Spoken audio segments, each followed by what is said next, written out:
Okay, so normally I don't kind of make unboxings on this channel, but really excitingly for me, Apple actually sent through the new MacBook Air for me to take a look at, but I've only got it for 2 weeks, so I kind of wanted to share with you what it's like on this kind of first unboxing sort of scenario, and to kind of just bring you guys along with me so you can share in the experience too.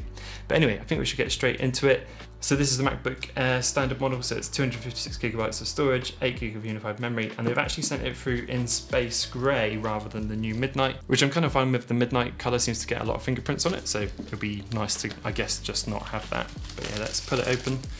Packaging hasn't changed a huge amount on Apple's products in like a really long time, and this MacBook Air doesn't really look any different. So opening this up feels very similar to kind of all the other Apple products recently, especially the laptops. And there's the Air straight away, and wow, it's really, really thin. It's probably not too hard for you to see that from this angle, especially. But yeah, even before taking this wrapper off, it's incredibly thin, and that kind of wedge design from the MacBook Airs has gone from before. It's now just a kind of solid, squared off sort of look, which I think is really nice. They did it with the new MacBook Air 14s and the 16s, but yeah, that seems nice to me. Let's pull off this nice sort of cover and see how we do. And there it is in that wonderful, and let's face it now, this is kind of like a classic look, the space gray. I kind of moved over to silver of all of my stuff now because I picked up the Mac Studio and that's in silver, but the space gray is still a really fantastic look. I think you'd be hard pushed to go wrong with any colors on these, unless you don't want the fingerprintiness of the midnight. Flipping it over, we've got the kind of new feet, which was brought over from the MacBook Pro 14 and the 16 redesign. But yeah, look really nice on here, and it's not actually that light. I mean it is. It's light compared to any other laptop, but it's not as light as potentially they've been before. But then saying that, this is actually still the first time I've ever actually, you know, properly used a MacBook Air. I've always been a MacBook Pro kind of guy, so it'd be interesting to see how this is. Okay, so pulling this over, let's see what else we've got in the box here. We've got the color matched MagSafe power lead, which looks really nice. It's not actually massively matched, but it's still nice that they've done it. That's kind of cool. We've got the design by Apple in California in here, which I imagine has got the, yeah, there they are, space gray stickers. They're super nice. Apple always does a good job with these, but I never actually use them. I kind of get them, think they're kind of cool, and then don't stick them anywhere because, I don't know, I just like having all the instructions and everything kept simple. But there you go, that's what you get in that part of the box. And we've still got the Apple little this charger is absolutely tiny. I think this is it a 30 watt? Yeah, this is a 30 watt charger, which is really quite tiny. It's really, really tiny actually, especially when you build it together. You can actually buy loads of plugs now on Amazon and stuff which do a lot more than that. I've got quite a lot of plugs which do 100 watt output, and they'll charge it a bit quicker as well, because I think it can charge all the way up to 70 something watts, which will give you that fast charge. And this will probably just give you a regular charge, but still really nice to have that. And the color match cable is such a nice touch, and obviously it's now MagSafe too, which is kind of awesome. Okay, and let's just open it right up. And it has that wonderful instant start sort of thing that we're all used to. And that space gray really does look pretty fantastic. It's hard pushed. I know a lot of people went off space gray recently. I'm not sure why, because it's still such a fantastic look.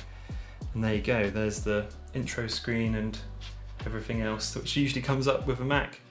And yeah, it looks absolutely fantastic. There's no speaker grill on here at all. I think it's all underneath here in the kind of within the hinge, and they've hidden it really, really well, which is quite impressive. But one of the things I really wanted to do, because I haven't actually used the MacBook Air before, but what I have used before is the 2015 MacBook. This is the absolutely tiny one that they released, which only has a single USB-C, and that's literally it. So I wanted to compare it to that one, because that really is the smallest MacBook Apple have ever made.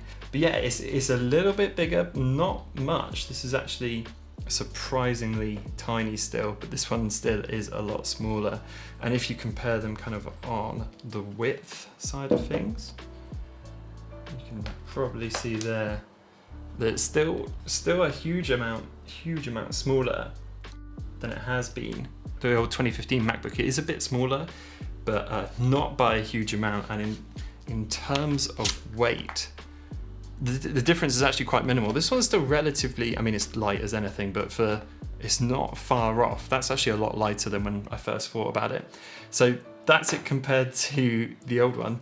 And I wanted to compare it to my current MacBook Pro, which is the 16-inch. This is from the 2019, and as you can see, this thing is an absolute tank. It always has been, and as you can see, the size difference is absolutely massive. Obviously, you're getting the 16-inch screen on this one and only a 13 on this one, but there is one more thing I wanted to have a look at, and that's what's it like compared to an iPad or an iPad Air, because a lot of people might be thinking of comparing those two. This is my iPad Air. This has got the Apple Magic Keyboard attached to it, and it's actually, I think it's thicker. Yeah, that is absolutely thicker. So a MacBook is, this new MacBook Air is slimmer than an iPad Air with that case on it. It's not slimmer than just the iPad alone, but it's not actually that far off, which is really quite impressive. But yeah, there you go, there's that one. And that's what it looks like in comparison. If I put them next to each other like that, yeah, the difference isn't huge. This one, in terms of heaviness and weight, they're pretty much the same. There's very little difference here between these two. So yeah, that's what it's like compared to an iPad and some various other MacBooks. But yeah, super nice still. So a lot of people have been talking about things like thermal throttling on the M2 and the SSD speed and things like that. And those are all things I'm going to test in a full review, because I'm going to actually switch to this for my main computer for the next 2 weeks. I'm going to put the Mac Studio away, or not plug it in, and just completely use this and see how we do without a fan. Because I think a lot of it's kind of completely overblown, if you will. Most people I know from the fields I've worked in are freelance and working for agencies and all those sorts of things. Most people who work on MacBook Airs are kind of people who are going from meeting to meeting, or they're students, and they're not specifically doing like hard creative work for the computer. They're doing, you know, copywriting or website design or coding and stuff, which I know sometimes can be really intensive, but they're usually quite short bursts of processing power, not like exporting like a half-hour video, which is like a really long process, which you'd absolutely want a MacBook Pro for, or a Mac Studio or something. So yeah, the MacBook Air has never kind of kidded itself into being like a completely professional workstation for creatives. It's not that. It's kind of this small and light laptop, which I think a lot of people who generally pick it up are going to love. So yeah, I'm going to see how I get along with this one. As you can see, no fingerprints on the space gray model, which is really nice. It seems to hide that well, unless you're on the actual Apple itself, which I've just made a mess of. But yeah, this is 8 gig, 256 gig. I'll see how I get on. I think storage might be the main thing for me, but I'd also be interested to see how I hold up with 8 gig. My main Mac Studio has 32 gigabytes of memory, so having 8 will be a complete difference, and we'll see how things like Final Cut and things work in it. I edit in 4K off a Sony a7 IV, so it'll be interesting to see how it deals with that sort of footage too. But yeah, if you've got any questions about the MacBook Air you want me to look at in the full review video, let me know. And I'm also going to compare it to the iPad Air as well and see which is best specifically for your workflow. So I'll kind of put them head to head, and I'll make a video about that too. So if you want to make sure you don't miss those, make sure you subscribe, and I will see you all in the next one.